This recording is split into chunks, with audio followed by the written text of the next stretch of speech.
എടോ ഇതിപ്പോൾ നമുക്ക് സേഫ്റ്റിയുടെ ഭാഗത്ത് യാതൊരു കോംപ്രമൈസ് ചെയ്യാതെ തന്നെ ഒരു ഓൺ ടൈം ഡെലിവറി ഫീസിബിൾ ആണോ? നമുക്ക് എന്തായാലും സർ വീഗാലാൻഡ് ഹോംസ് അല്ലേ, കറക്റ്റ് ഓൺ ടൈം ആണ് നമ്മൾ എല്ലാ പ്രോജക്റ്റും ഇതുവരെ ചെയ്തിട്ടുള്ളത്. നമ്മളെ തന്നെ നോക്കുന്നു.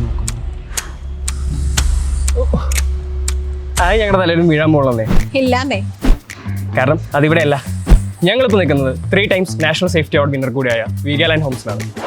കൺസ്ട്രക്ഷൻ സ്റ്റാർട്ടിംഗ് സമയത്ത് തന്നെ സേഫ്റ്റിയുമായി ബന്ധപ്പെട്ട എല്ലാ കാര്യങ്ങളും ഇൻക്ലൂഡിംഗ് സോയിൽ ടെസ്റ്റ് അടക്കം ചെയ്താണ് പോകുന്നത്. ഹാൻഡിങ് ഓവർ ആകുമ്പോഴേക്കും ആസ് പെർ റൂളും അല്ലാതെയുള്ള എല്ലാ സേഫ്റ്റി മെഷേഴ്സും ആ ബിൽഡിങ്ങിലുണ്ടാവും.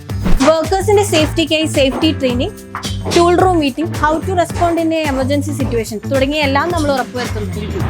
Fire fighting, gas system safety, electrical safety, periodic air testing, water testing മുതലായ ഉറപ്പുവരുത്തുകയും ടൈംലി ടെസ്റ്റുകളും ആനുവൽ മെയിൻ്റനൻസ് കോൺട്രാക്റ്റ് വഴി എക്യുപ്മെൻറ്റ്സിൻ്റെ സുരക്ഷ ഉറപ്പുവരുത്തുകയും ചെയ്യുന്നു.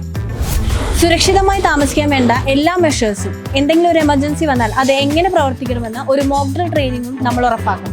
ഇവിടെ സേഫ്റ്റി എന്നത് ഒരു റൂൾ മാത്രമല്ല, പകരം അതൊരു റെസ്പോൺസിബിലിറ്റിയാണ്. തൊഴിലാളികൾക്കും സൂപ്പർവൈസർമാർക്കും ഇടയിലെ പങ്കിട്ട ഉത്തരവാദിത്തം. അപ്പോൾ സേഫ്റ്റിയുടെ കാര്യത്തിൽ നിങ്ങൾ സേഫാണ്. വീഗാലാൻഡ് ഹോംസ് ആണെങ്കിൽ